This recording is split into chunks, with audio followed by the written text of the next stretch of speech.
Have you ever felt like you're just going through the motions during Holy Week, perhaps attending services or acknowledging the season, but missing something deeper that could genuinely transform your life? Many people experience this disconnect, following traditions without experiencing the profound impact these ancient events could have on their modern lives. Whether you've celebrated Holy Week for decades or are simply curious about its significance, this feeling of missing something essential is remarkably common. What if Holy Week could become more than just historical commemoration or religious observance? What if it contained revelations, insights with the power to shift your entire perspective on life's challenges, relationships, and purpose? Throughout this message, we'll explore 7 extraordinary revelations that emerge from the Holy Week narrative when viewed through the lens of the Holy Spirit's activity. These insights transcend religious tradition, speaking to universal human experiences of struggle, hope, and transformation. And as a special bonus, you'll also discover 2 additional powerful insights that complement and deepen these 7 core revelations. The value of what we're about to discover together is not merely religious or intellectual, but deeply practical.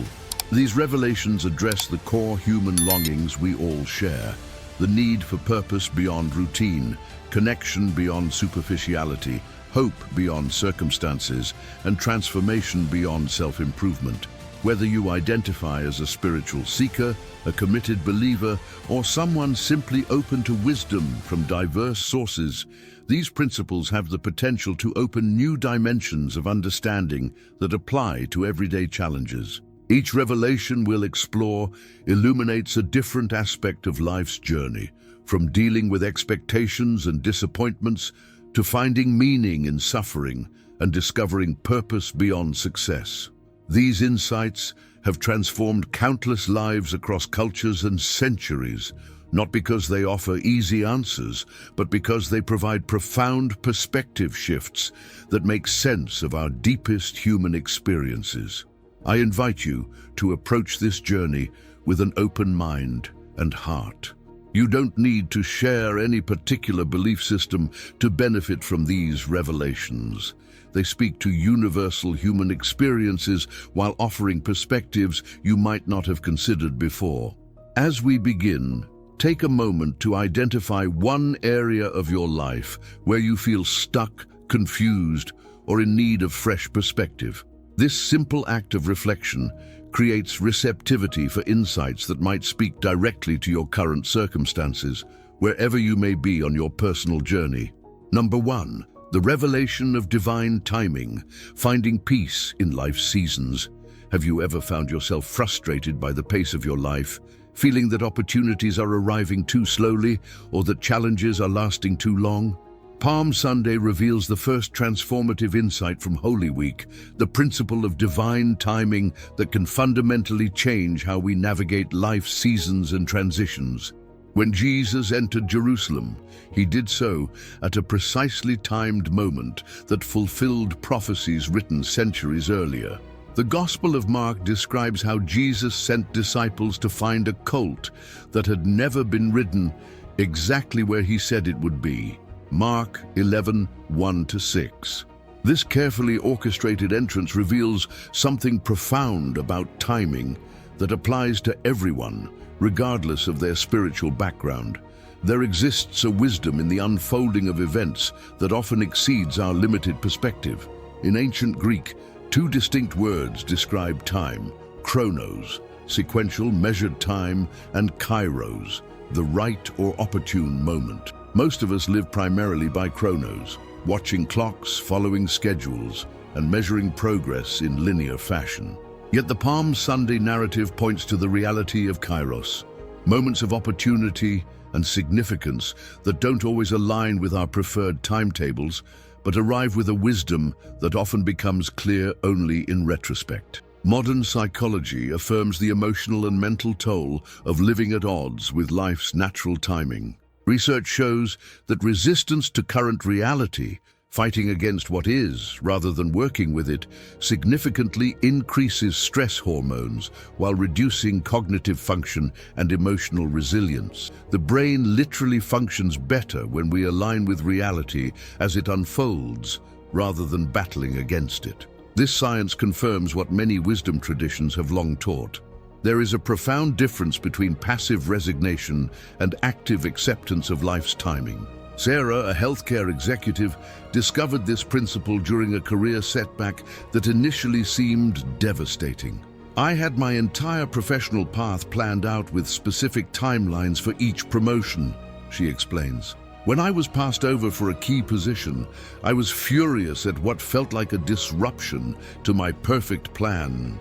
6 months later, that department underwent massive layoffs, while I was offered an unexpected opportunity in an emerging field that better matched my values and strengths. What initially felt like horrible timing revealed itself as protection and redirection. This experience fundamentally changed how I view delays and disappointments. What many find transformative about this revelation is how it reframes our relationship with waiting and timing in every area of life. Consider how many of our frustrations, anxieties, and conflicts stem from battling against the timing of situations, whether in career advancement, relationship development, health challenges, or personal growth. The Palm Sunday narrative suggests that timing itself may contain wisdom beyond our immediate understanding. This perspective doesn't demand religious faith, but invites a humbler relationship with time itself. It suggests questions worth considering. What if the timing you're fighting against contains protection you can't yet see? What if the delay that frustrates you is actually preparation for something beyond your current vision? What if life's pace, while not matching your preferences, is aligned with your actual needs and highest good? The Palm Sunday timing revelation appears throughout human wisdom traditions. The Tao Te Ching observes that nature never rushes, yet everything is accomplished. Indigenous cultures worldwide emphasize aligning with natural seasons and cycles rather than imposing artificial timelines. Modern mindfulness practices focus on fully inhabiting the present moment rather than living in regret about the past or anxiety about the future. These diverse approaches point to a consistent human discovery. There is wisdom in learning to honor timing beyond our control. I invite you to reflect on one situation in your life where you're currently fighting against timing, perhaps a delayed opportunity, a relationship that's developing more slowly than you'd prefer, or a challenge that's lasting longer than expected. Rather than continuing the exhausting battle against what is, experiment with this question.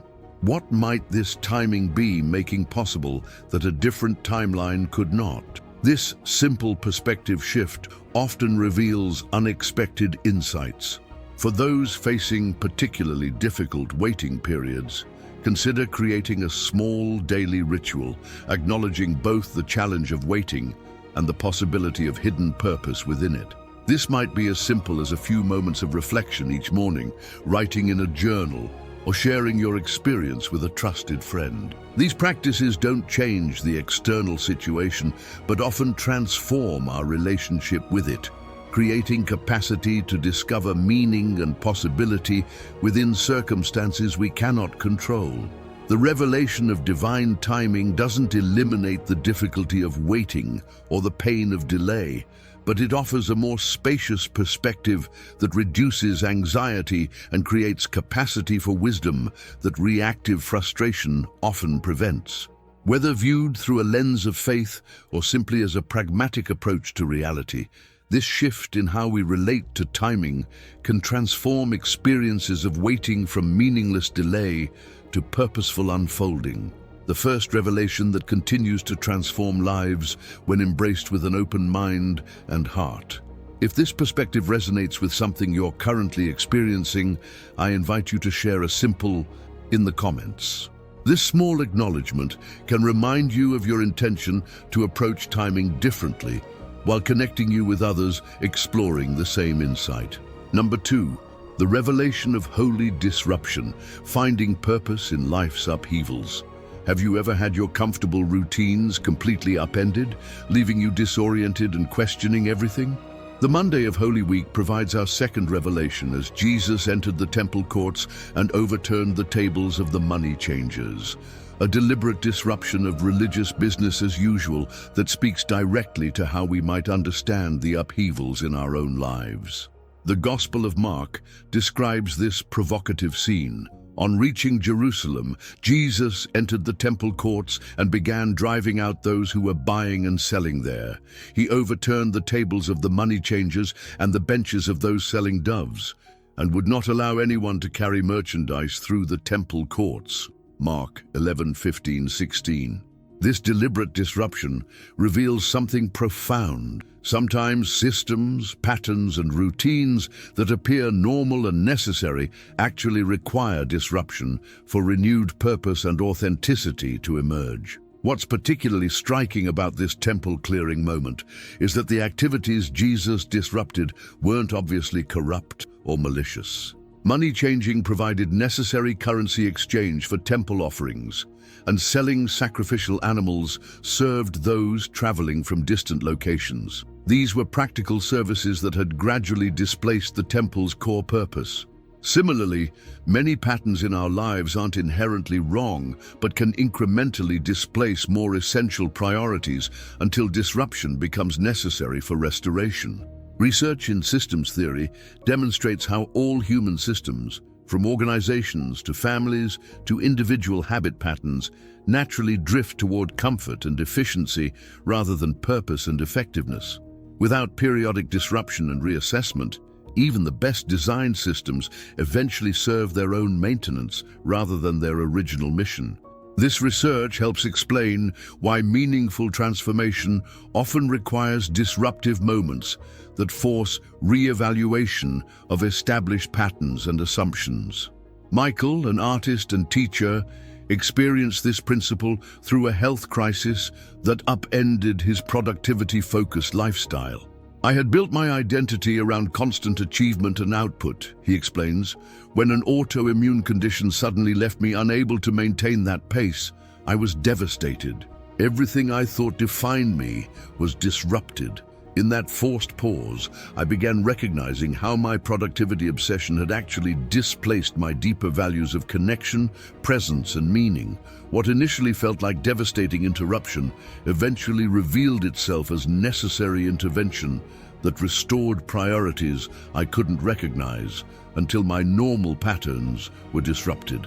This perspective on disruption offers a powerful reframing for everyone, regardless of spiritual background. It suggests that periods of upheaval, whether chosen or unchosen, might serve purposes beyond our immediate understanding. Rather than merely surviving disruption until we can restore previous patterns, we might approach it with different questions.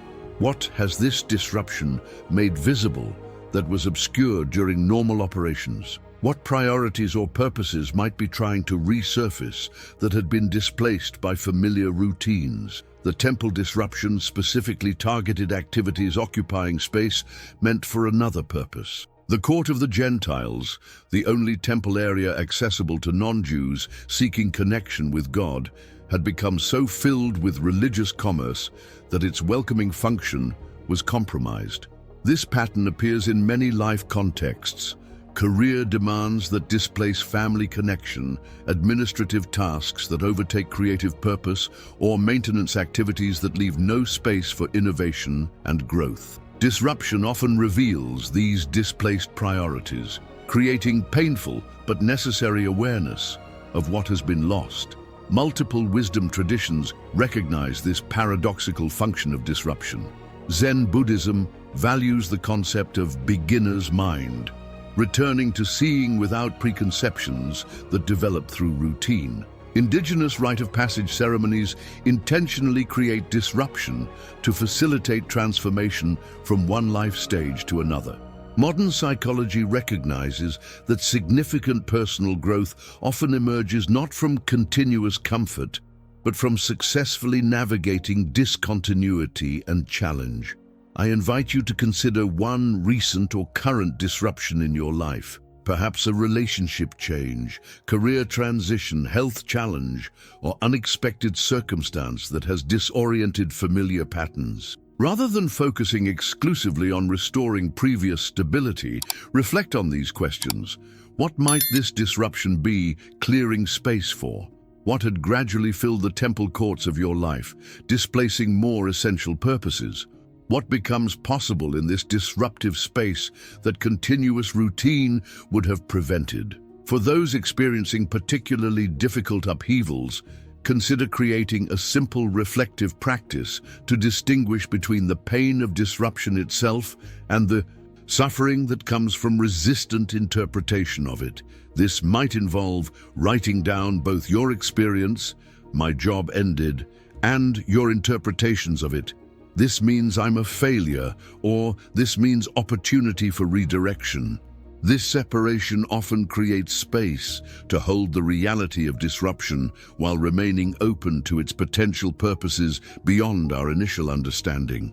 The revelation of holy disruption doesn't minimize the genuine pain of upheaval, but it offers a more expansive interpretation that can transform how we experience life's inevitable discontinuities. Rather than merely surviving disruption until normalcy returns, we might approach it as potential restoration of displaced priorities and purposes, a perspective that doesn't require specific religious beliefs, but offers wisdom applicable to universal human experience of discontinuity and change. Number 3, the revelation of questioned authority, finding truth beyond easy answers.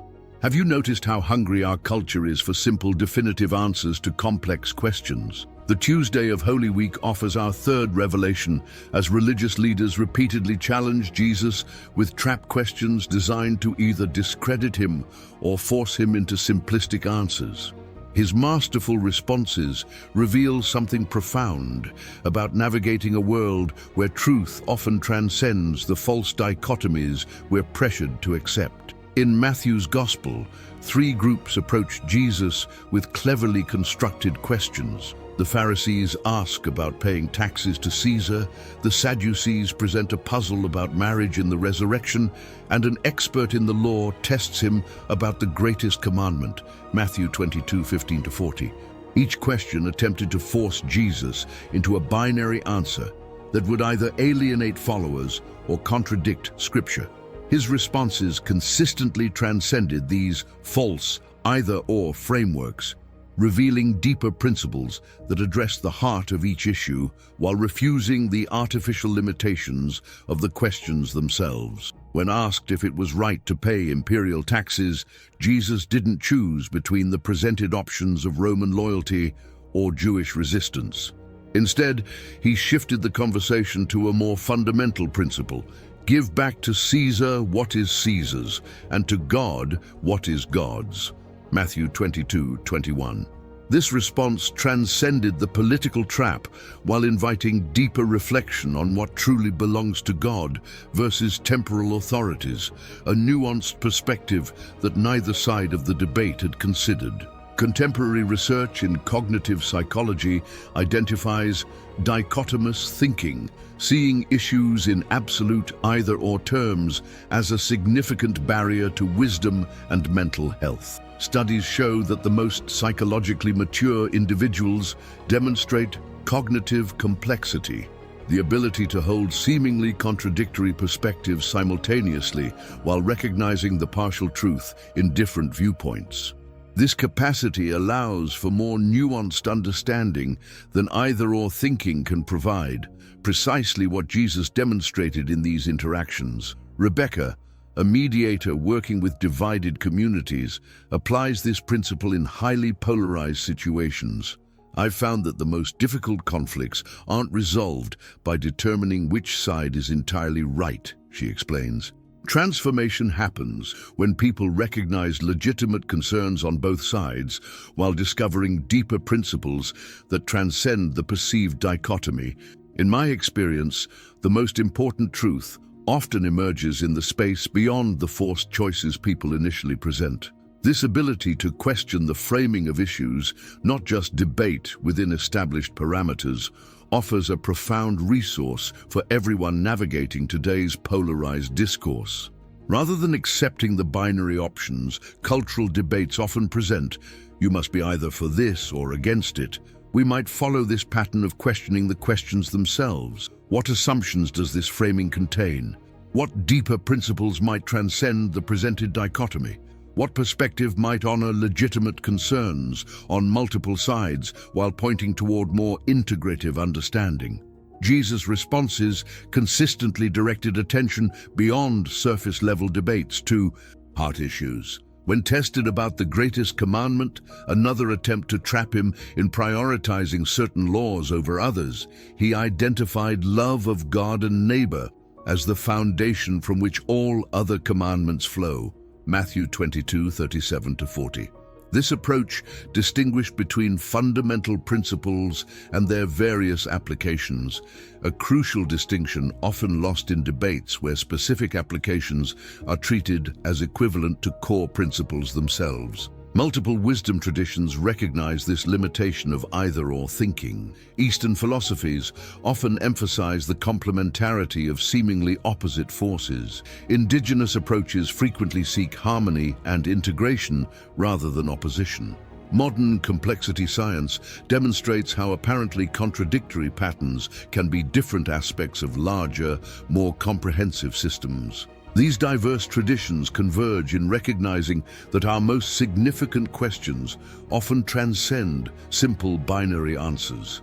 I invite you to identify one area where you feel pressured to accept a simplistic either-or framing, perhaps a political, religious, relational, or personal issue where nuance seems unwelcome. Practice questioning the question itself. What assumptions are embedded in how this issue is framed? What perspective might honor legitimate concerns on multiple sides? What deeper principles might transcend the presented dichotomy? This practice doesn't guarantee easy answers, but often reveals more thoughtful approaches than the false choices initially presented. For those engaged in particularly polarized discussions, consider developing the habit of first identifying points of agreement and legitimate concerns on different sides before expressing your own perspective. This approach doesn't require abandoning conviction, but demonstrates the cognitive maturity to recognize partial truth in different viewpoints, creating space for more integrative understanding to emerge. The revelation of questioned authority doesn't reject the concept of truth itself, but invites us beyond simplistic formulations that fail to capture life's genuine complexity. Whether viewed through spiritual or secular lenses, this capacity to think beyond false dichotomies offers an essential resource for navigating a complex world where wisdom often lies beyond the artificial limitations of the questions we initially ask. Number 4, the revelation of prophetic perspective, seeing beyond appearances. Have you ever felt overwhelmed by troubling circumstances, unable to see any meaning or purpose beyond the immediate crisis?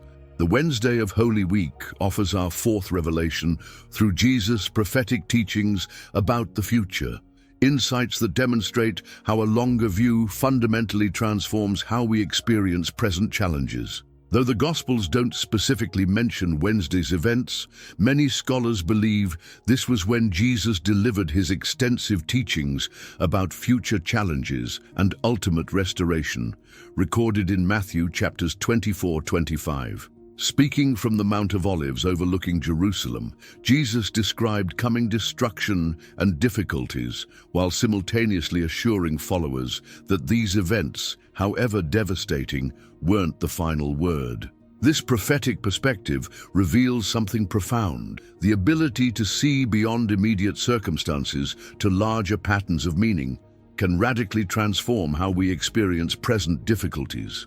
What's striking about Jesus' prophetic teaching isn't just its content but its timing, delivered during the week leading to his execution while facing his own imminent suffering. Rather than becoming absorbed in immediate threats, he maintained a perspective that encompassed both honest acknowledgement of coming pain and confident assurance of ultimate restoration.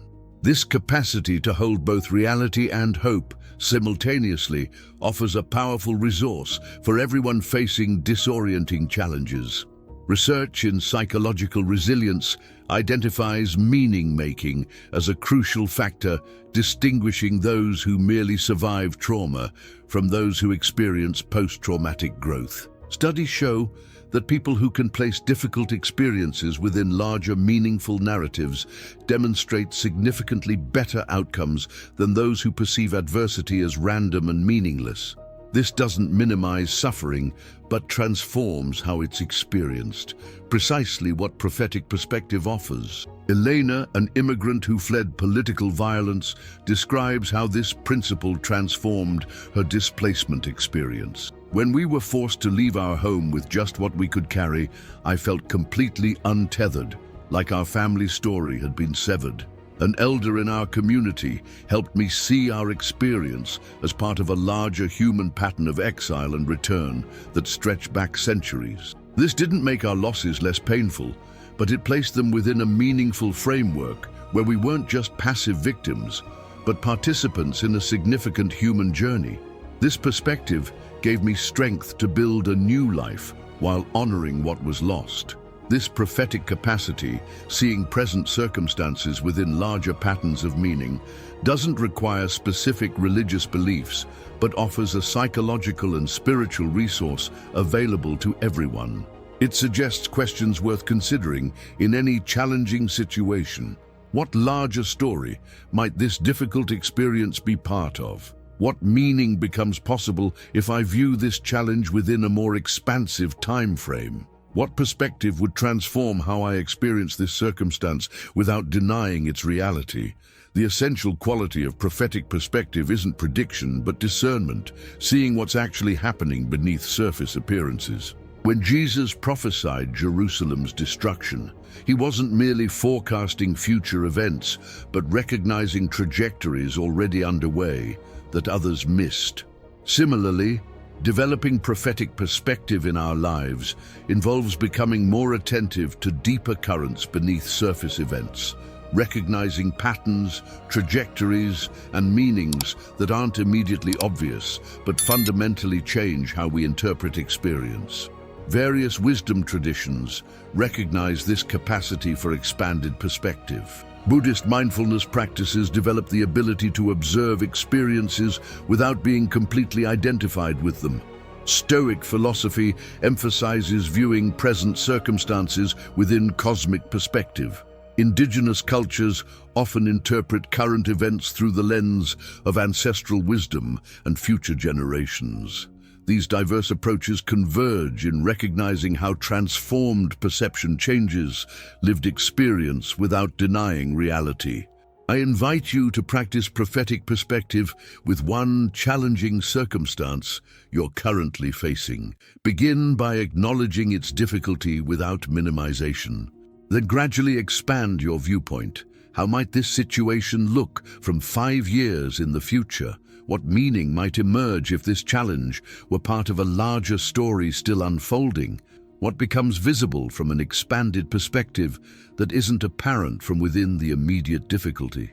This practice doesn't eliminate problems, but often reveals dimensions of meaning and possibility obscured by exclusive focus on immediate circumstances. For those facing particularly disorienting challenges, consider developing a regular practice of zooming out from immediate difficulties to recognize larger contexts and meanings. This might involve journaling about your situation from different time perspectives, conversing with trusted friends who offer broader viewpoints, or connecting your experience with others who have navigated similar challenges in different contexts. These practices cultivate prophetic capacity to see beyond appearances to deeper patterns of meaning. The revelation of prophetic perspective doesn't offer escape from life's genuine difficulties, but it provides a more spacious vantage point from which to experience them.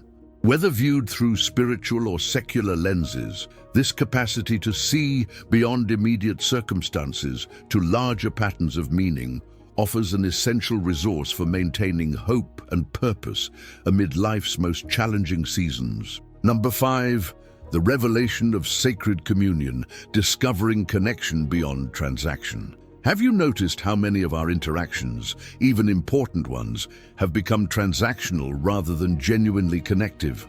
Thursday of Holy Week reveals our fifth transformative insight as Jesus shares a final meal with his disciples, washing their feet and establishing communion as an ongoing practice.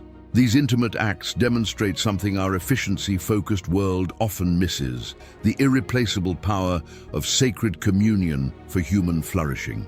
The Last Supper narratives emphasize extraordinary intimacy amid approaching crisis. Jesus washed his disciples' feet, a servant's task nobody else had undertaken. He shared bread and wine with profound significance, including the one who would betray him. He spoke his most intimate teachings recorded in John 14-17. These actions reveal essential human wisdom. Genuine communion creates a quality of connection that transactional relationships cannot produce, sustaining us through life's most challenging transitions. What makes these communion moments particularly striking is their deliberate countercultural nature. In a hierarchical society, the acknowledged leader performing a servant's task of foot washing violated all expectations. In a status-conscious culture, sharing a covenant meal with fishermen, tax collectors, and those about to abandon him defied social norms. These boundary-crossing practices reveal something universal. Authentic communion often requires transcending conventional categories that separate people from each other.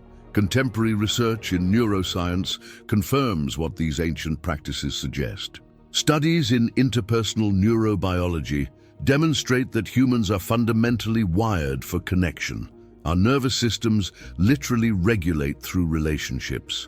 Research shows that meaningful social bonds reduce stress hormones, strengthen immune function, and activate brain regions associated with well-being and resilience. This science confirms ancient wisdom. Communion isn't a luxury, but a biological and spiritual necessity for human thriving. Jason, a technology executive, discovered this principle after health issues forced him to re-evaluate his approach to relationships.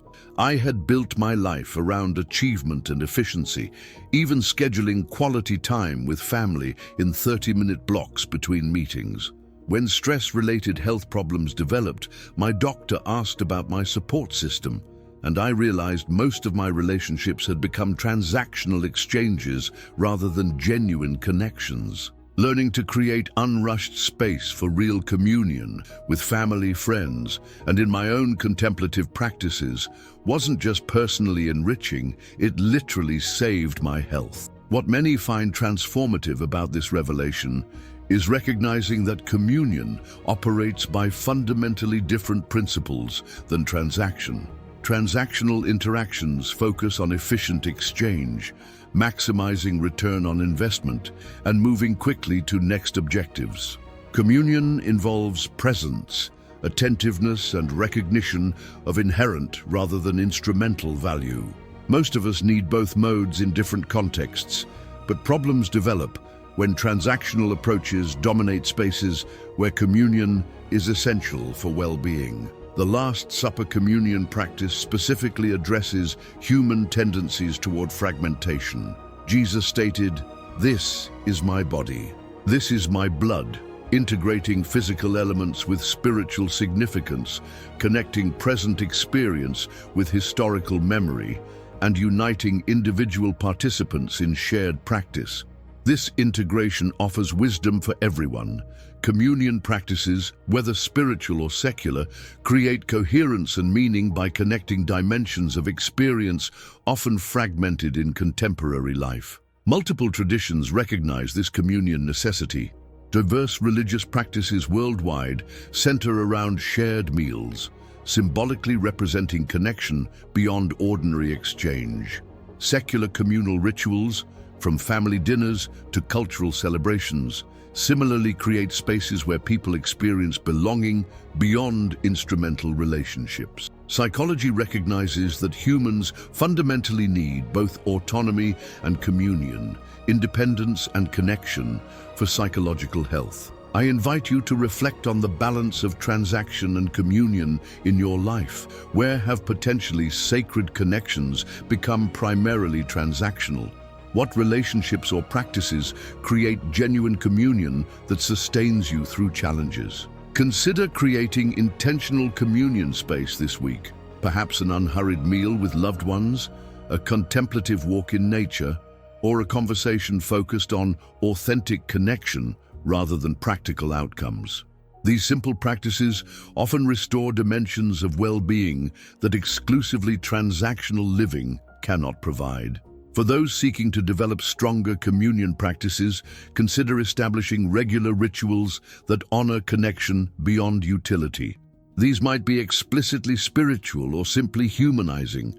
Family meals without devices, regular coffee with friends without agenda, contemplative practices that nurture connection with your deeper self, or community gatherings that celebrate shared humanity beyond functional roles. Such practices don't require specific beliefs, but honor the universal human need for connection beyond transaction.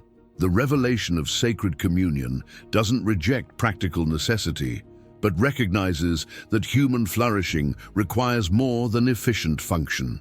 Whether approached through spiritual tradition or secular humanism, this wisdom about authentic connection addresses a fundamental human need, often neglected in our productivity-focused culture, offering an essential resource for maintaining wholeness amid life's inevitable challenges. Number 6, the revelation of surrendered strength, finding power in vulnerability. Have you ever found yourself exhausting your strength trying to maintain control over uncontrollable circumstances? The Garden of Gethsemane scene on Thursday night reveals our 6th revelation as Jesus faces his most intense internal struggle, demonstrating a paradoxical truth. Authentic strength often emerges not through asserting control, but through the vulnerable strength of surrender. The Gospel accounts describe Jesus in profound distress, sweating blood, falling to the ground, and repeatedly asking if another path might be possible. Luke 22:39-44. What makes this scene remarkable isn't just Jesus' honesty about his anguish, but the framework of surrender that transforms his struggle. Yet not my will, but yours be done. This profound surrender reveals a counterintuitive path to genuine strength that contradicts many cultural assumptions, but offers wisdom for navigating our most challenging circumstances. This Gethsemane moment reveals an essential distinction between surrender and resignation. Resignation is passive defeat, giving up because we see no alternatives. Surrender, as demonstrated here, is active alignment with deeper wisdom and larger purpose beyond our immediate desires. Not weakness, but a different quality of strength that emerges when controlling isn't possible or productive. This distinction offers crucial insight for everyone facing circumstances that cannot be overcome through conventional strength.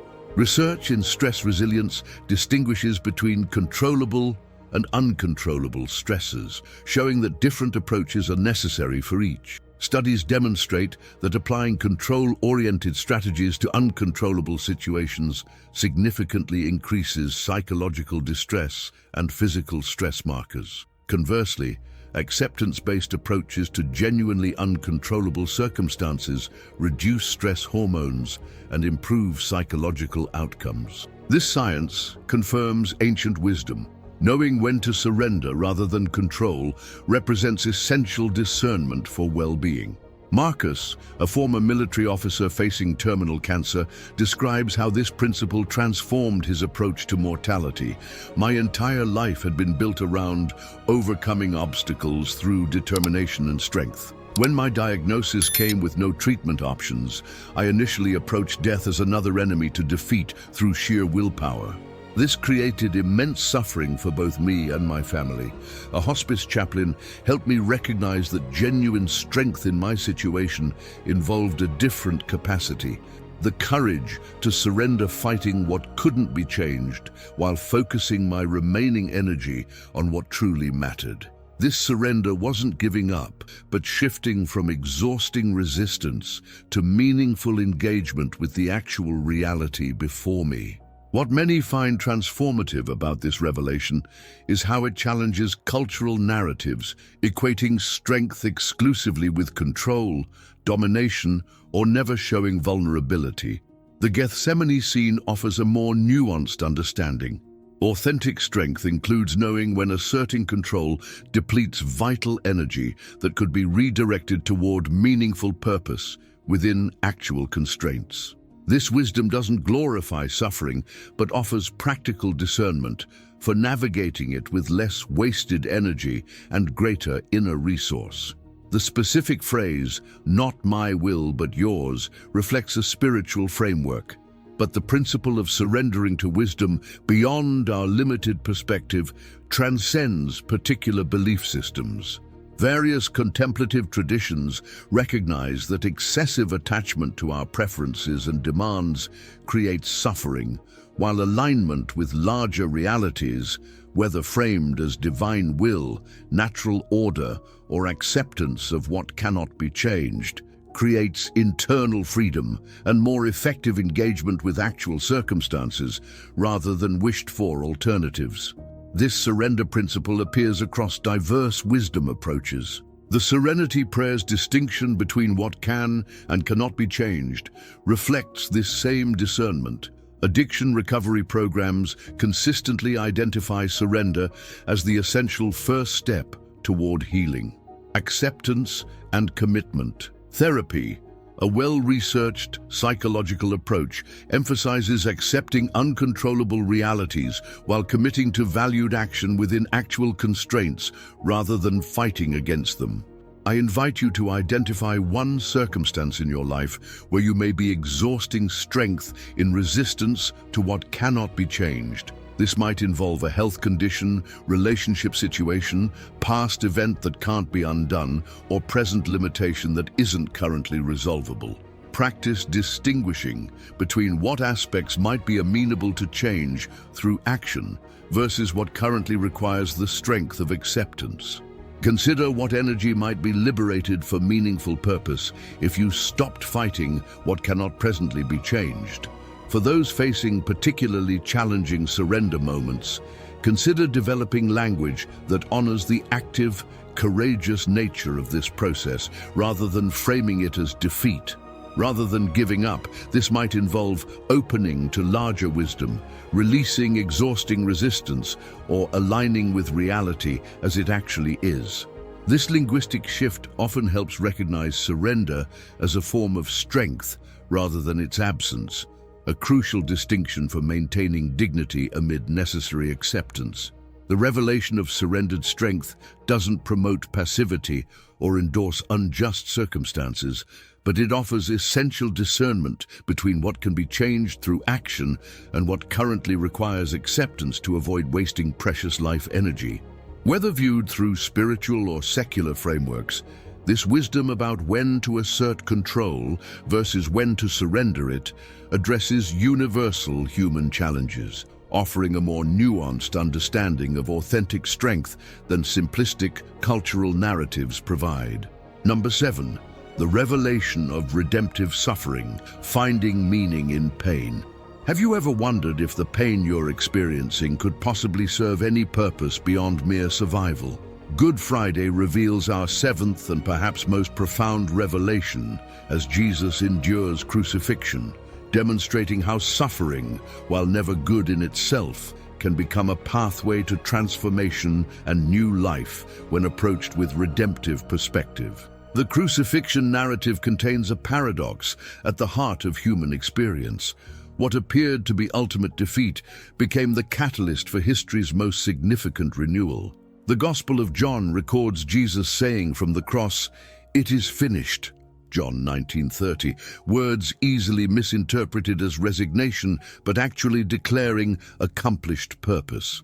This redemptive framing of suffering reveals something universal. While pain is never inherently good, how we interpret and respond to it fundamentally shapes what it produces in our lives and communities. What makes the Good Friday revelation particularly powerful is that it doesn't minimize suffering's reality, but transforms its meaning. The cross acknowledges pain's genuine severity while revealing how it can become paradoxically productive, not because suffering itself is valuable, but because how we carry it can release unexpected growth, compassion, and purpose that prosperity alone rarely produces. This perspective offers vital wisdom for everyone navigating life's inevitable painful passages. Contemporary research in post-traumatic growth provides scientific support for this ancient insight. Studies show that many people experience profound positive transformation following traumatic events, not despite their suffering, but through how they engage with it.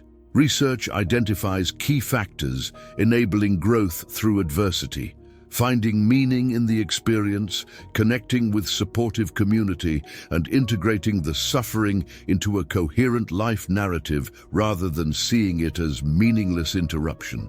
These findings confirm what the crucifixion story suggests. Redemptive framing transforms how suffering is experienced and what it produces. Olivia, who survived childhood cancer, describes how this principle transformed her relationship with suffering. For years after treatment, I saw my illness only as something horrible that had stolen my childhood. A mentor helped me recognize how my experience had also developed extraordinary empathy, perspective, and appreciation for life that now enables me to connect with others facing similar challenges. This doesn't make cancer good. I would never wish it on anyone, but it helped me find redemptive purpose within an experience I couldn't change. Now I volunteer with pediatric patients, offering an understanding that only someone who's walked a similar path can provide. Indeed, what many find transformative about this revelation is how it offers an alternative to both toxic positivity that denies suffering's reality and hopeless despair that sees no possibility of meaning within it. The cross represents a third path, unflinching acknowledgement of pain's severity combined with trust that it can somehow be integrated into a larger story of purpose and renewal. This perspective doesn't explain suffering away, but provides resources for moving through it with dignity and hope. The crucifixion specifically reframes abandonment and apparent divine absence. Jesus crying out, "My God, why have you forsaken me?" Matthew 27:46. This acknowledgement of spiritual desolation reveals that redemptive suffering doesn't require pretending to feel God's presence when that experience is absent. Instead, it suggests that even the experience of abandonment itself can become part of a larger redemptive journey, a profound comfort for those navigating similar spiritual darkness while seeking meaning within it. Various wisdom traditions recognize this transformative potential within suffering. Buddhist teachings emphasize how suffering, while not desirable, often awakens compassion and non-attachment that prosperity rarely develops. Indigenous cultures worldwide include initiation rituals involving deliberate hardship to facilitate transformation from one life stage to another. Modern psychology recognizes how navigating adversity often develops resilience, empathy, and wisdom, not accessible through continuous comfort. I invite you to reflect on one painful experience in your life, past or present, through this redemptive lens. This doesn't mean forcing positive interpretation on genuine suffering, but asking different questions about it. What capacity has this difficulty developed in me that might not have emerged otherwise? How has this experience connected me with others in ways that ease would not have? What perspective or wisdom has emerged through this pain that might serve purposes beyond my individual experience? These questions don't justify suffering, but often reveal dimensions of meaning within it that now transform how it's carried. For those currently navigating intense suffering, consider developing language that acknowledges both its genuine difficulty and potential meaning. Rather than feeling pressure to frame pain positively, many find it helpful to hold both acknowledgement, "This is genuinely difficult, and I would not have chosen it," alongside tentative openness to possible purpose. I remain open to ways this experience might eventually serve meaning beyond what I can currently see.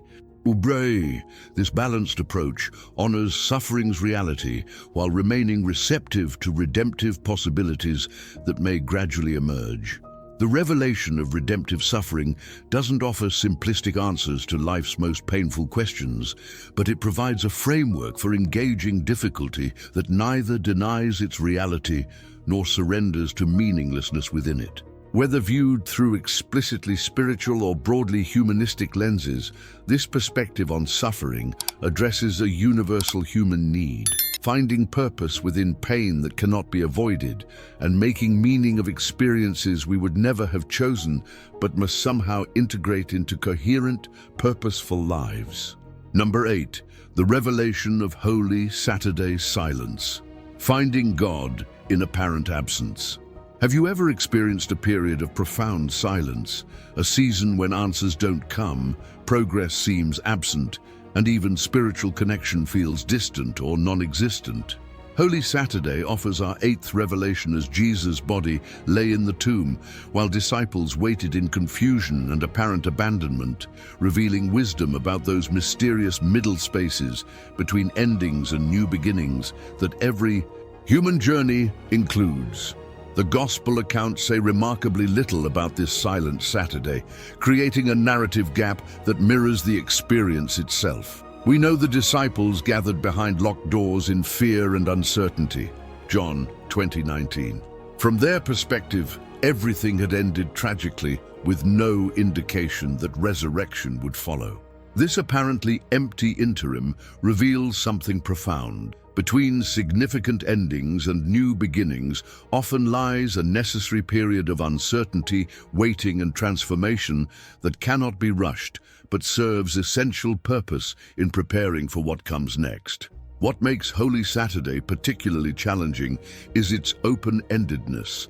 The disciples had no guarantee of how long their period of confusion and waiting would last. Similarly, our tomb times rarely come with expiration dates or clear indicators of when new life will emerge. This ambiguity requires a distinctive spiritual capacity, the ability to maintain hope and meaning during extended periods of uncertainty when outcomes remain unclear and divine presence seems absent. Developmental psychology recognizes similar patterns in human growth through the concept of liminal space, threshold periods between one identity or life stage and another. Research shows these uncertain transitions, while disorienting, often allow essential internal reorganization that enables new capacities and perspectives to emerge. Just as a caterpillar must dissolve into formless liquid within its chrysalis before butterfly formation becomes possible, human development frequently requires disorienting middle spaces between old forms and new possibilities. Thomas, a physician who lost his practice due to addiction before eventually becoming a recovery counselor, describes how this principle transformed his understanding of apparent emptiness. After losing my medical license, I entered what felt like a tomb of professional identity death with no clear future. For nearly 2 years, I existed in this confusing middle space. My old life was clearly over, but nothing new had emerged to replace it. Looking back, I realize now that this apparent empty time was actually filled with essential internal work happening beneath my awareness. Important dismantling and preparation were occurring that made my eventual new direction possible.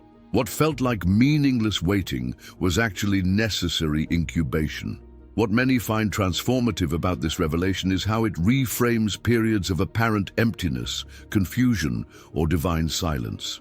Rather than interpreting these experiences as meaningless voids to escape as quickly as possible, Holy Saturday suggests they might be necessary incubation periods where essential preparation occurs beneath conscious awareness. This perspective doesn't eliminate the discomfort of waiting, but offers meaning within it, transforming how these inevitable middle spaces are experienced. The tomb setting of Holy Saturday adds another dimension to this understanding. Transformation often requires protective enclosure. Just as seeds require darkness and shells before germination becomes possible, significant human renewal frequently needs sheltered space removed from external demands and expectations. The disciples gathering behind locked doors mirrors this pattern, creating intentional separation during vulnerable transition before new public expression becomes possible. This wisdom suggests that periods of withdrawal during major life transitions aren't necessarily avoidance, but potentially necessary protection for emerging growth. Various wisdom traditions recognize this transformative potential in apparent emptiness. The desert tradition within Christianity emphasizes how divine absence often precedes deeper presence. Jewish mysticism describes tzimtzum, divine contraction that creates space for new possibility. Taoist philosophy emphasizes how emptiness within a vessel creates its usefulness. Modern physics identifies how quantum particles emerge from and return to a vacuum state that appears empty, but contains all potential. These diverse perspectives converge in recognizing how apparent absence often serves as the matrix from which new forms emerge. I invite you to reflect on one apparent empty space in your life, perhaps a period of waiting, a season of confusion or divine silence, or a transition where the old has clearly ended, but the new hasn't yet emerged. Consider this Holy Saturday perspective. What if this apparent emptiness actually contains necessary preparation you cannot yet perceive? What might be incubating in this tomb-like space that requires protection before it can safely emerge? What would change if you viewed this period not as meaningless interruption, but as essential incubation between what was and what will be? For those currently navigating confusing middle spaces, consider developing practices that honor both the difficulty of waiting and its potential purpose. This might involve creating intentional holding rituals that acknowledge the tension of unresolved transition, perhaps lighting a candle each day representing both the reality of present uncertainty and trust in eventual clarity, or journaling that expresses honest confusion while remaining open to meaning you cannot yet see.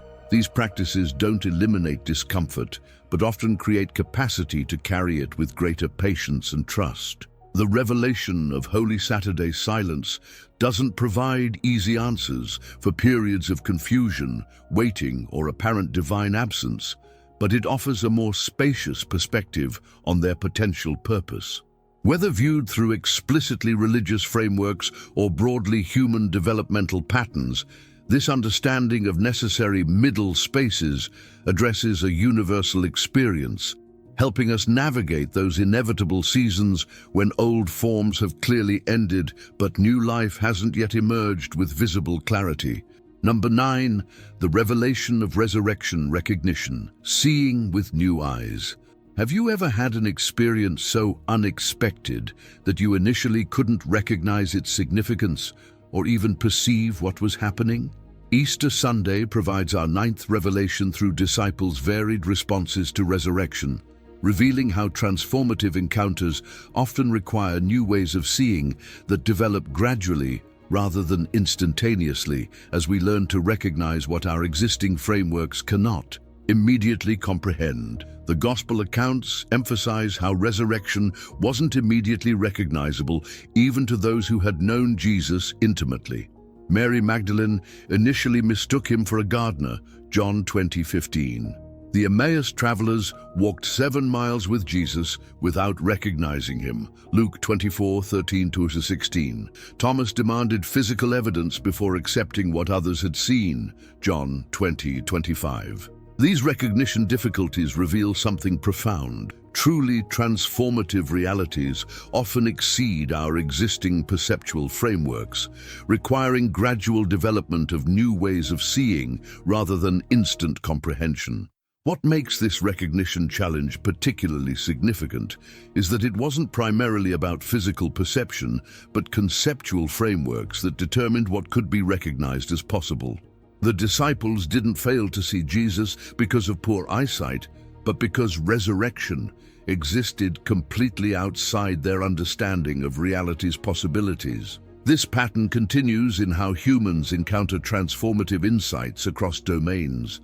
Our existing mental models often determine what we can perceive, requiring expansion before genuinely novel realities become recognizable. Cognitive science describes this recognition challenge through the concept of schema, mental frameworks that organize our understanding of how reality works.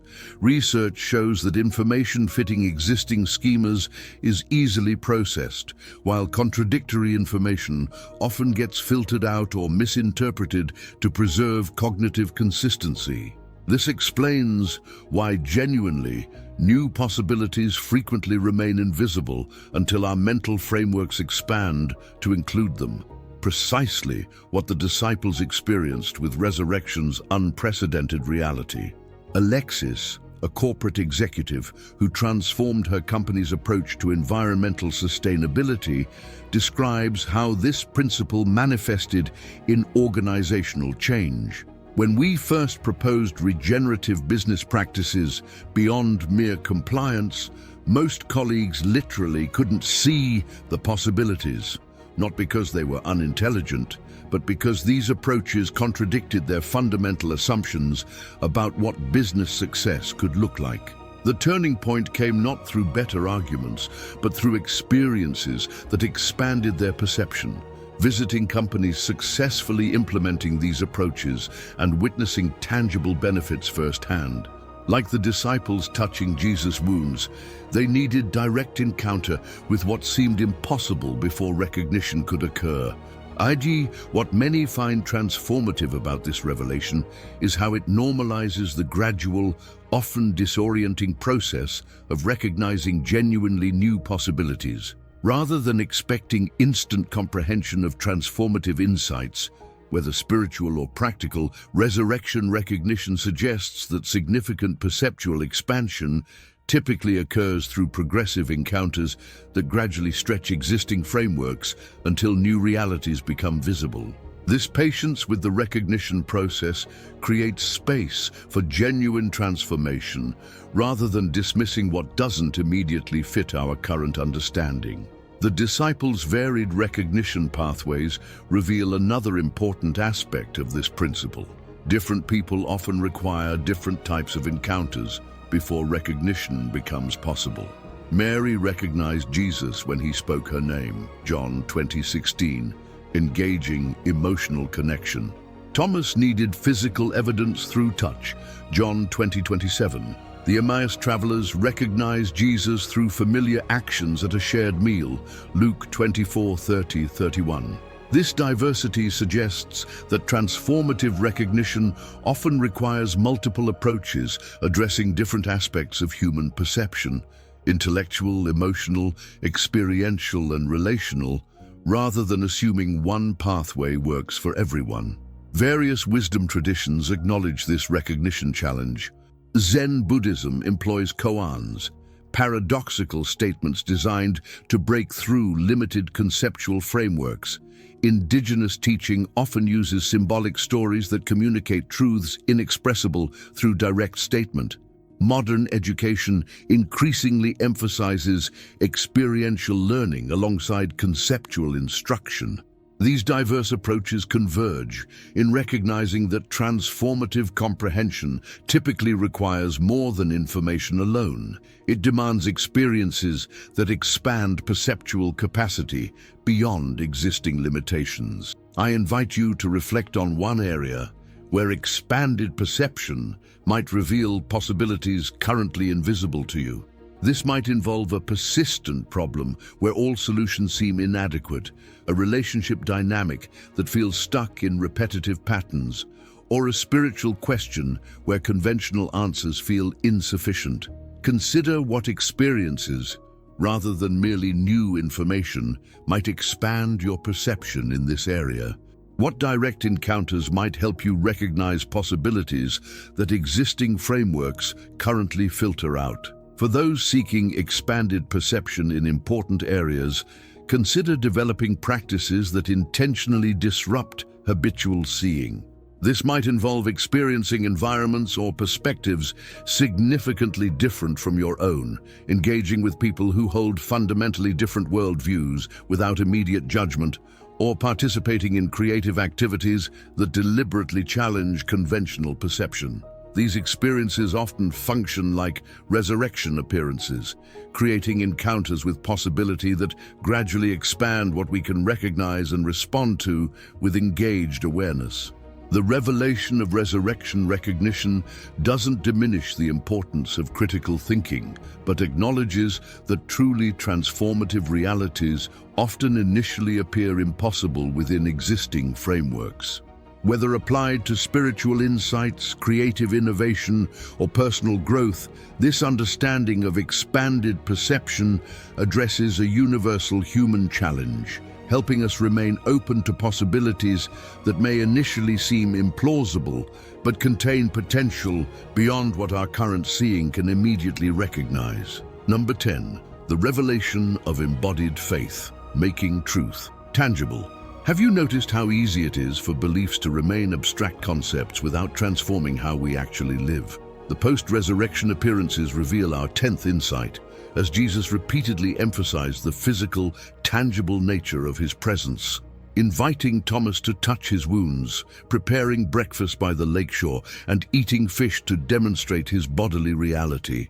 These encounters reveal a profound truth. Transformative faith requires embodiment, moving beyond intellectual concepts to tangible expression in how we live, relate, and engage the physical world. What makes these resurrection appearances particularly striking is their deliberate physicality in a cultural context where spiritual truth was often associated with disembodied abstraction.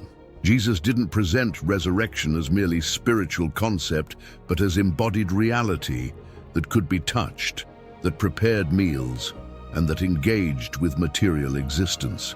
This insistence on tangibility reveals something universal. Transformative truth doesn't merely inform our thinking, but reshapes our physical existence, relationships, and engagement with the concrete world around us. The disciples' initial difficulty recognizing Jesus stemmed partly from expecting a purely spiritual manifestation rather than embodied presence. Luke specifically records their thinking they saw a ghost until Jesus invited them to touch him and shared physical food, Luke 24:36-43. This correction reveals an essential distinction between abstract belief and embodied faith. One remains conceptual, while the other transforms tangible reality through concrete expression that others can see, touch, and experience directly. Contemporary neuroscience supports this connection between embodiment and genuine integration through research on embodied cognition. The understanding that human thinking doesn't occur solely in the brain, but throughout the body's full sensory motor system. Studies show that physical actions literally shape cognitive processes, while abstract concepts without bodily engagement remain partially processed and less integrated into actual behavior.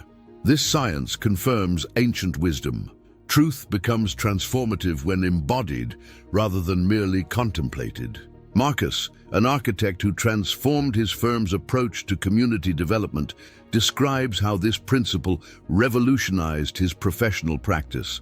For years, I intellectually believed in equitable design that genuinely served community needs, but my actual projects remained conventional. Everything changed when I moved our design process from conference rooms into the communities we served, experiencing their physical reality, sharing meals in residents' homes, and involving community members as co-designers rather than just receiving input. This embodied engagement completely transformed our work from well-intentioned theory to tangible practice that produces measurably different outcomes. The difference wasn't better concepts, but embodied rather than merely intellectual engagement. What many find transformative about this revelation is recognizing how easily faith becomes primarily cognitive, concepts we mentally affirm without corresponding changes in physical behavior, resource allocation, time investment, or relational engagement. Embodied faith requires tangible expression through concrete actions, choices, and priorities that others can experience directly rather than merely ideas we intellectually endorse. This shift from abstract belief to embodied practice often marks the difference between religious concepts and transformative faith. The specific bodily evidence Jesus provided, wounds from crucifixion still visible in his resurrected body, adds another dimension to this understanding. Authentic embodiment integrates difficult experiences rather than erasing them. The resurrected body carried marks of suffering rather than appearing as idealized form without history. This integration reveals how embodied faith doesn't require pretending painful experiences never happened, but incorporating them into authentic presence that neither denies difficulty nor remains defined by it. Various wisdom traditions emphasize this embodiment necessity. Jewish practice centers around physical observances that engage the entire person rather than merely intellectual affirmation. Buddhist mindfulness practices intentionally ground awareness in bodily experience rather than abstract thought. Indigenous spiritual approaches typically involve physical ceremony, movement, and sensory engagement rather than disembodied concepts. These diverse approaches converge in recognizing that transformative truth requires whole-person embodiment rather than merely mental agreement. I invite you to reflect on one belief you intellectually affirm, but may not have fully embodied in tangible practice. This might involve a spiritual principle, relationship value, health commitment, or ethical stance that remains primarily conceptual rather than consistently expressed in concrete choices and actions. Consider what specific, physical steps might more fully embody this truth in ways others could directly experience through your actual behavior rather than merely through your words or intentions. For those seeking greater integration between beliefs and practice, consider developing regular embodiment inquiries regarding important values. This might involve periodically asking questions like, how is this belief expressed in how I use my physical energy? How is it reflected in my calendar and actual time investments? How would others experience this value through my tangible behavior rather than my stated intentions? What physical evidence would demonstrate this principle's reality in my life? These concrete questions often reveal gaps between conceptual endorsement and embodied reality. The revelation of embodied faith doesn't diminish the importance of intellectual understanding, but recognizes that transformative truth must ultimately be incarnated in tangible form to fulfill its purpose. Whether approached through explicitly spiritual frameworks or broad human development principles, this insight about integration between belief and embodied practice addresses a universal human challenge, helping us move beyond merely thinking differently to actually living differently in ways that others can directly experience through our embodied presence in the world. Number 11. The revelation of commissioned identity, from consumers to contributors. Have you noticed how contemporary culture constantly positions us primarily as consumers, people whose main identity involves receiving products, services, and experiences others create? The post-resurrection appearances reveal our 11th insight as Jesus consistently commissioned disciples into active participation in his ongoing work. As the Father has sent me, I am sending you. John 20:21. This commissioning reveals a profound truth about human flourishing. We find our deepest fulfillment not primarily as spiritual consumers, but as active participants in purposes larger than our individual experience. What makes this commissioning particularly significant is how it redirected the disciples' focus from backward-looking amazement at resurrection to forward-looking participation in its implications. Rather than establishing a pattern of passive religious commemoration, Jesus immediately connected their encounter with him to active engagement with others. Go and make disciples. Matthew 28:19. This reorientation reveals something universal. Transformative spiritual experience naturally extends beyond personal benefit toward active contribution that expresses its impact through tangible engagement with the world's needs and possibilities. The specific language of sending emphasizes active authorization rather than mere suggestion. The Greek word for sent, apostello, carries connotations of delegated authority and representation, the same root that gives us apostle. This commissioning language reveals a fundamental shift in identity from spectators or recipients to authorized representatives carrying genuine capacity to extend the very reality they have experienced. This identity transformation addresses a core human need for purpose beyond self-focused consumption or mere religious experience.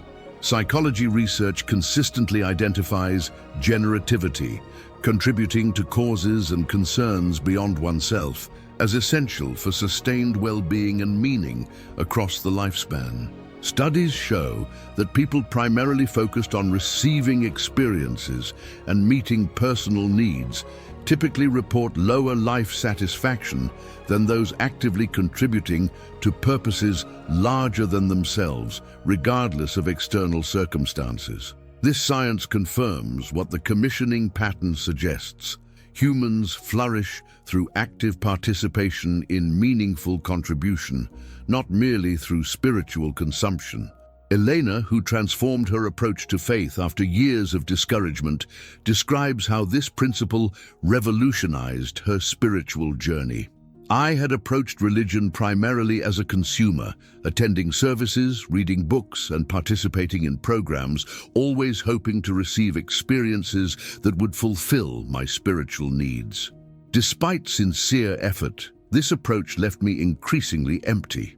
Everything changed when a mentor helped me recognize that faith isn't primarily about what I receive, but what I'm commissioned to contribute. Shifting from religious consumer to active participant in serving community needs completely transformed not just my impact, but my own sense of purpose and connection. What years of seeking spiritual experiences couldn't provide, commissioned participation immediately began developing. What many find transformative about this revelation is how it fundamentally reframes spiritual identity from primarily receiving to actively extending what we've experienced. Rather than measuring spiritual growth primarily through what we know, feel, or receive, commissioned identity focuses on how we're actively participating in purposes beyond ourselves, extending love, justice, beauty, healing, or other expressions of resurrection life into contexts that need precisely what we've been uniquely positioned to contribute. The commissioning specifically connected with the gift of the Holy Spirit. Receive the Holy Spirit, John 20:22. This linking of divine presence with active sending reveals another essential understanding. Commissioned identity doesn't require generating impact through personal capacity alone, but participating in purposes empowered by resources beyond our individual limitations. This connection between receiving and extending addresses the common fear that commissioned identity demands depleting personal reserves rather than channeling resources that continually renew through the very act of their expression. Various wisdom traditions recognize this contribution necessity. The Jewish concept of tikkun olam emphasizes active participation in world repair as central to human purpose. Buddhist traditions emphasize compassionate action for others' benefit as essential to the enlightenment path. Indigenous approaches typically emphasize responsibility to both community and creation as fundamental to identity. These diverse perspectives converge in recognizing that humans flourish through active contribution to concerns beyond individual benefit. I invite you to reflect on the balance between consumption and contribution in your approach to spiritual growth. Where might you have adopted primarily consumer patterns, focusing on what you receive, learn, or experience without corresponding extension of those resources toward others' needs? Consider one specific way you might express more commissioned identity. actively contributing some aspect of what you've received in a context where that particular gift could address genuine need or possibility. For those seeking to develop stronger commissioned identity, consider intentionally reframing how you approach spiritual resources. Rather than asking only, "What did I receive from this?" also ask, "Who needs what I've received, and how might I extend it?" This simple reorientation often reveals immediate opportunities for meaningful contribution that transform not only the contexts we engage, but our own experience of purpose and connection. Small extensions of what we've received typically prove more transformative than continually seeking bigger spiritual experiences for ourselves. The revelation of commissioned identity doesn't reject the importance of receiving genuine spiritual nourishment, but recognizes that human flourishing requires extending what we receive rather than merely consuming it. Whether approached through explicitly religious frameworks or broader human development principles, this understanding of active participation in purposes beyond ourselves addresses a universal human need, helping us move beyond consumer identity into the deeper fulfillment that comes through meaningful contribution to concerns larger than our individual experience. Number 12. The revelation of sustainable transformation, building lasting change. Have you noticed how many significant changes, whether personal resolutions, organizational initiatives, or social movements, create initial enthusiasm but fail to produce lasting transformation? The final post-resurrection period reveals our 12th insight as Jesus instructed disciples to stay in the city until you have been clothed with power from on high. Luke 24:49, acknowledging that sustainable transformation requires more than good intentions or momentary inspiration. This patient preparation reveals profound wisdom about creating lasting change rather than temporary enthusiasm in any significant endeavor. What makes this instruction particularly striking is its timing, delivered when disciples were already convinced, committed, and seemingly ready for action. Despite their apparent readiness, Jesus recognized something essential about sustainable change. Enthusiasm without adequate foundation typically produces initial momentum, followed by discouragement when inevitable challenges arise. This waiting instruction reveals a universal principle. Lasting transformation requires developing sustainable infrastructure, internal and external resources, practices, and connections that can sustain change beyond initial inspiration. The specific focus on receiving power from on high acknowledged the gap between human intention and sustainable capacity. While the disciples had genuine commitment, Jesus recognized their need for resources beyond mere enthusiasm to sustain transformation through inevitable opposition, difficulty, and the gradual nature of meaningful change. This recognition of necessary empowerment addresses a common pattern in transformation efforts. Initial inspiration creates motivation, but rarely provides sufficient resources for sustainable implementation across changing circumstances.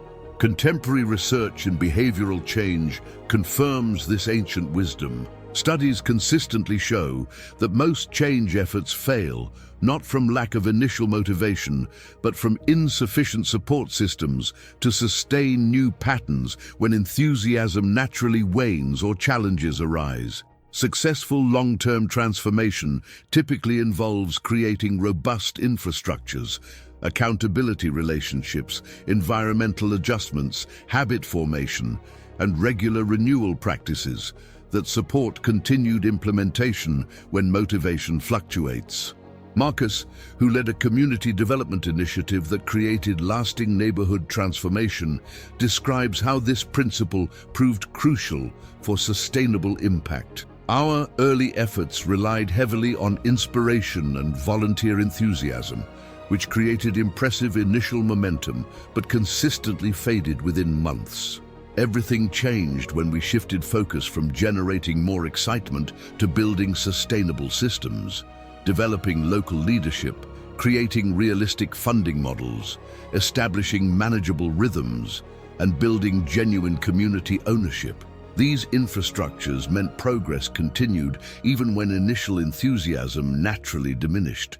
We learned that lasting transformation requires not just compelling vision, but sustainable structures that support long-term implementation.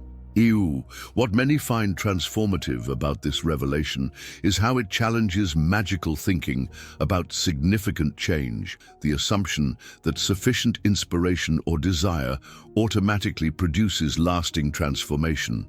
The waiting instruction acknowledges the gap between genuine intention and sustainable implementation, inviting us beyond both cynical dismissal of possibility and naive underestimation of what lasting change requires. This balanced realism creates space for authentic transformation without the discouragement that comes from change efforts built solely on unsustainable inspiration.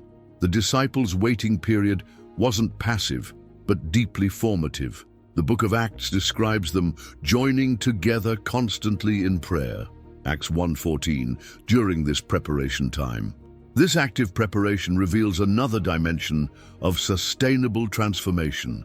The interval between initial commitment and visible implementation serves essential purpose in developing foundations for lasting change. Rather than wasted time, this preparation period often determines whether transformation proves sustainable or merely temporary, developing resources, relationships, and rhythms necessary for long-term impact. Various wisdom traditions recognize this sustainability necessity. Contemplative practices emphasize the formation of spiritual habits rather than relying on inconsistent inspiration. Indigenous approaches typically emphasize ceremonial repetition and community reinforcement of important values. Modern organizational development focuses increasingly on systems thinking rather than individual heroics. These diverse perspectives converge in recognizing that sustainable transformation requires infrastructure beyond initial motivation, regardless of the specific change being pursued. I invite you to reflect on one significant change you genuinely desire, perhaps a personal growth area, relationship improvement, community initiative, or spiritual development.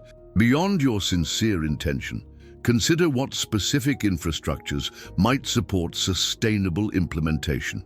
What relationships could provide ongoing accountability and encouragement?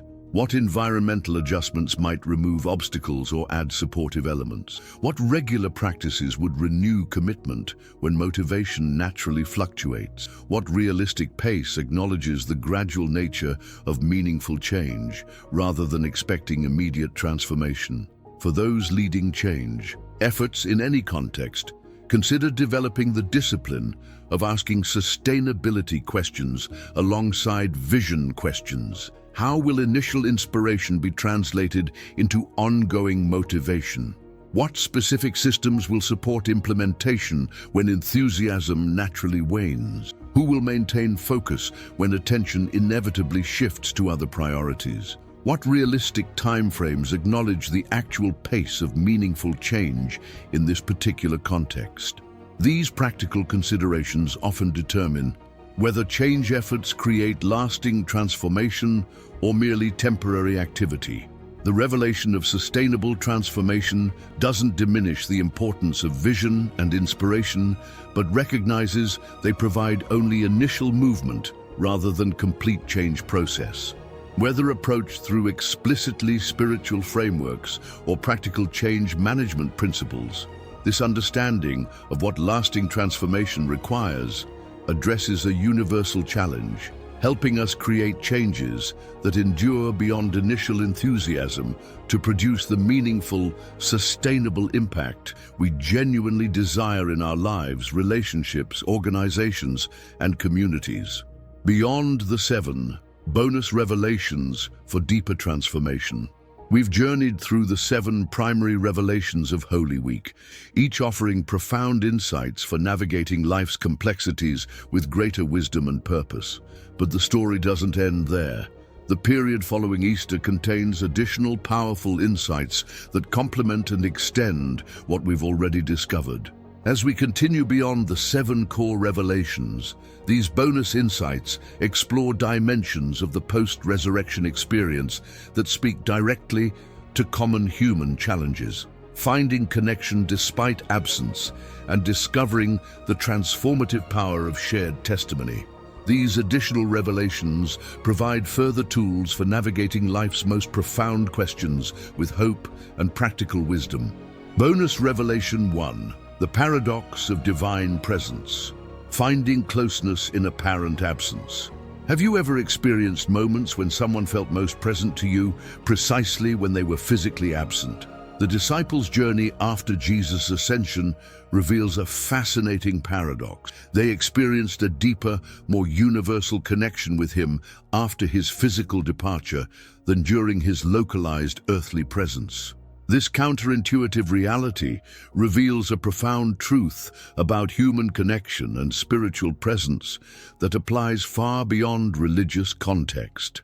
After spending 40 days with the resurrected Jesus, the disciples watched him ascend, physically removing himself from their immediate access. Yet surprisingly, this apparent absence ultimately created more comprehensive presence when the Spirit came at Pentecost, enabling connection unconstrained by physical location. This pattern reveals something universal. Sometimes apparent distance can paradoxically create deeper forms of presence and connection than continuous physical proximity allows. What makes this paradox particularly relevant is how it addresses a common human experience, the fear that absence necessarily means disconnection. The post-ascension experience suggests something different, that certain forms of presence and influence actually expand through physical absence rather than diminish, creating space for different quality of connection that constant physical proximity might actually hinder. This understanding offers wisdom for navigating various forms of absence in human experience, from relational transitions to geographic separations to the ultimate absence created by death. Contemporary research in relationship psychology affirms aspects of this paradox. Studies show that certain forms of emotional intimacy and psychological presence often develop more fully when physical proximity isn't constant. Developmental research particularly highlights how healthy separation often enables deeper forms of connection than continuous contact, as evidenced in secure attachment patterns. This science aligns with the spiritual principle. Certain forms of presence paradoxically strengthen through apparent absence. Maya, who maintained a close relationship with her grandmother despite geographic separation, describes how this principle transformed her understanding of connection. When my grandmother moved across the country, I feared our relationship would diminish without regular face-to-face interaction. What surprised me was how our connection actually deepened through intentional communication that wasn't possible when proximity made us take interaction for granted. We began sharing thoughts and feelings we'd never expressed during years of living in the same town. I realized that physical presence had sometimes substituted for deeper forms of connection that distance actually facilitated. This completely transformed how I understand presence and absence in all my important relationships. Ubiko, what many find transformative about this revelation is how it reframes experiences of absence, whether temporary or permanent, that might otherwise be interpreted solely as loss. Without diminishing the genuine pain of separation, the ascension paradox suggests that absence can sometimes create space for different qualities of connection to develop. This perspective doesn't eliminate grief, but offers the possibility that certain forms of presence continue and even expand through what appears as absence, a profound comfort for navigating various separations inherent in human experience. Jesus specifically taught this paradox before his departure. It is for your good that I am going away. Unless I go away, the advocate will not come to you. John 16:7. This counterintuitive statement acknowledged that his physical presence, while precious, actually limited certain dimensions of connection that would become possible through his apparent absence. This principle extends beyond specific religious context to a broader truth. Sometimes the absence of familiar forms of connection creates necessary space for new dimensions of relationship to develop that continuous presence in previous forms would actually prevent. Various wisdom traditions recognize this presence in absence paradox. The Taoist concept of emptiness as generative space rather than mere void reflects this understanding. Psychoanalytic approaches acknowledge how healthy separation from parents enables more complete internalization of their values and wisdom. Grief research increasingly recognizes continuing bonds theory, how relationship with deceased loved ones transforms rather than simply ends, often developing dimensions impossible during physical life. These diverse perspectives converge in recognizing that absence sometimes creates space for presence to develop in ways proximity cannot facilitate. I invite you to reflect on one experience of separation in your life, perhaps a relationship transition, geographic distance from someone important, or even the ultimate separation of death. Beyond the natural feelings of loss, consider how this apparent absence might potentially create space for different qualities of connection to develop. What forms of presence or influence might actually expand through this separation that continuous physical proximity might have limited? What dimensions of connection become possible in current circumstances that weren't accessible in previous forms of relationship? For those navigating significant separations, consider developing language and practices that honor both the reality of loss and the potential for continued connection in new forms. This might involve creating intentional ways to experience meaningful presence despite physical absence, perhaps through deliberate memory practices, symbolic representations, or cultivated awareness of continuing influence beyond physical presence. These approaches don't deny separation's pain, but create space for recognizing forms of connection that transcend immediate physical proximity. The paradox of divine presence doesn't eliminate the natural human desire for tangible connection, but offers a more expansive understanding of how presence operates beyond physical proximity alone. Whether approached through explicitly spiritual frameworks or broad human experience, this insight about presence in absence addresses universal questions about connection across various separations, offering hope that meaningful presence continues and sometimes even deepens through transitions that initially appear only as loss. Bonus Revelation 2, the community of testimony, finding voice in shared witness. Have you noticed how certain experiences become fully real to us only when we find words to express them and others to receive our expression? The early church's formation after Pentecost reveals our final insight. Transformative experiences reach their complete potential not through private possession, but through shared testimony that creates community around common recognition of significant truth. The Book of Acts describes how the disciples' personal encounters with resurrection became fully activated through public testimony, speaking their experience in ways others could receive, respond to, and ultimately share. This pattern reveals something universal. Profound experiences often complete their transformative work not through private contemplation alone, but through the vulnerable act of finding language for what we've witnessed and communities where that witness can be meaningfully received. What makes this testimony dynamic particularly significant is how it creates reciprocal transformation, both for those who speak their truth and those who receive it. Acts records that those who heard the disciples' testimony were cut to the heart, Acts 2:37, while the act of speaking transformed the formerly fearful disciples into people of remarkable boldness and clarity. This mutual impact reveals how testimony creates something that neither private experience nor abstract information alone can generate: communities formed around shared recognition of truth that changes both speaker and hearer. Research in narrative psychology affirms this understanding of testimony's importance. Studies show that transformative experiences often remain partially integrated until we develop coherent language to express them and relationships where that expression can be received. The act of articulating significant experience creates neural integration between brain regions processing emotion, meaning, and language, literally completing the experience's incorporation into our understanding through the act of expressing it to others. Sophia, who survived a life-threatening illness, describes how this principle proved essential for her healing journey. For months after recovery, my experience remained strangely unreal despite having physically survived. I had the medical outcome, but not the psychological integration.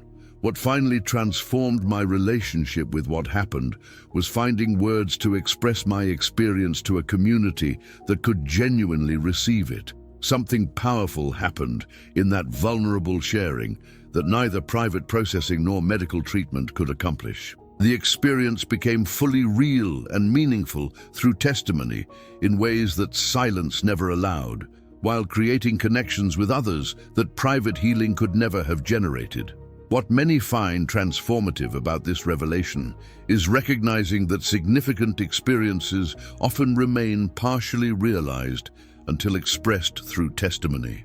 Without diminishing the value of private reflection, the Pentecost pattern suggests that certain dimensions of transformation remain inaccessible until we risk articulating our truth to others who can meaningfully receive it. This understanding often liberates people from the limitations of private processing alone, creating courage to find voice for experiences that complete their integration and purpose through expression rather than containment.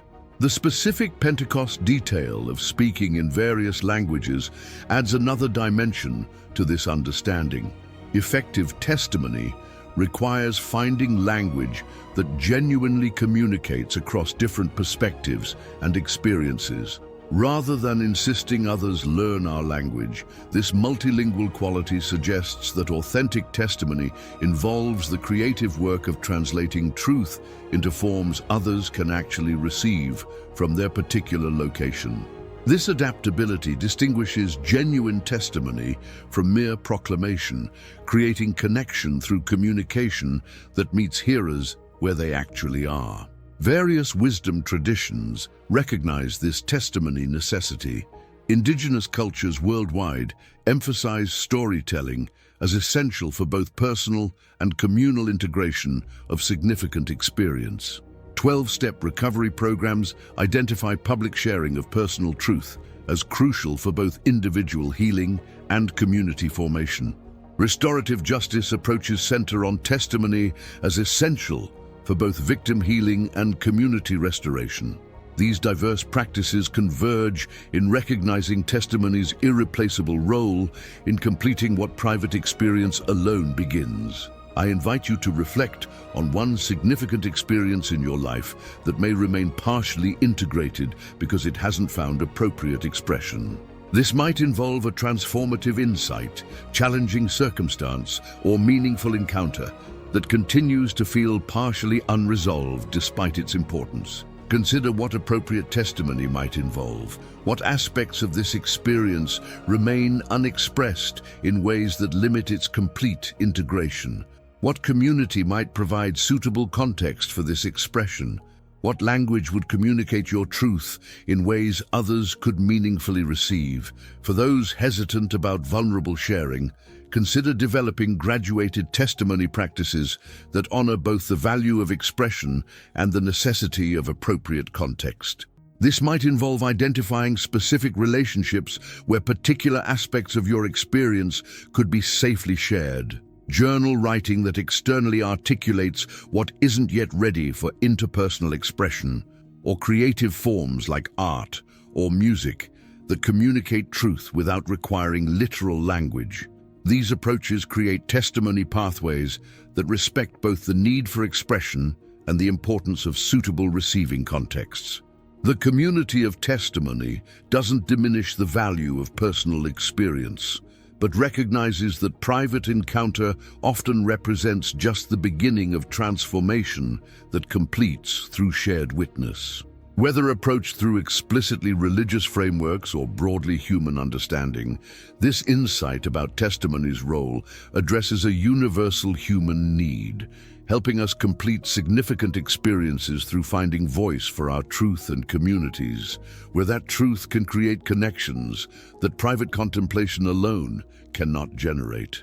Thank you for journeying through these 7 Holy Spirit revelations from Holy Week. Your commitment to exploring these insights reflects a genuine desire for growth and understanding that goes beyond surface engagement with important ideas. Throughout this message, we've discovered how ancient wisdom from Holy Week speaks directly to universal human experiences, navigating timing beyond our control, finding purpose in disruption, discerning truth beyond simplistic answers, seeing with prophetic perspective, experiencing authentic communion, discovering strength in surrender, and finding meaning in suffering. These insights offer transformative perspective regardless of where you might be in your personal spiritual journey.